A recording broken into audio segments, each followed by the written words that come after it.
ជំរាបសួរលោកគ្រូរឿងក្តីប្រាថ្នារបស់កូនឫស្សី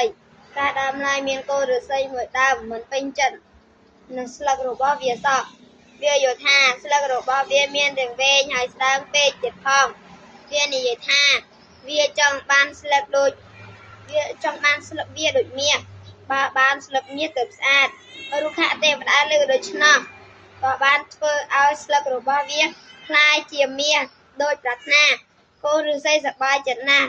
ក្រោយមកមានបុរសម្នាក់ដើរមកឃើញកូនឫស្សីមានស្លឹកមាស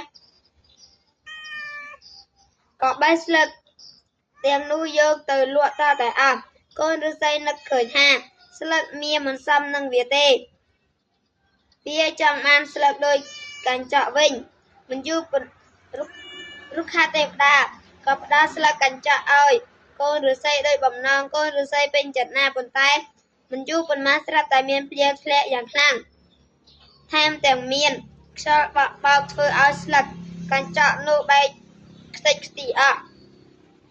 លើកនេះកូនឫស្សីផ្សងថាសូមឲ្យវាមានស្លឹកធំហើយមានពណ៌បៃតងដូចឈើឯទៀតវិញ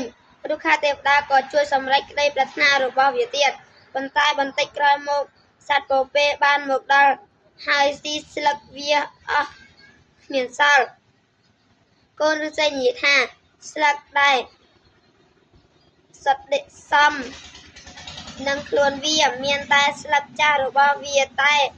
ប៉ុណ្ណោះស្លឹកវែងស្ដើងជាធម្មជាតិបង្កើតមកពិត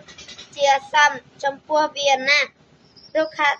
ទេវតាក៏ធ្វើឲ្យកូនឫស្សីនោះមានស្លឹកដូចឡើងវិញជំរាបលាលោកគ្រូ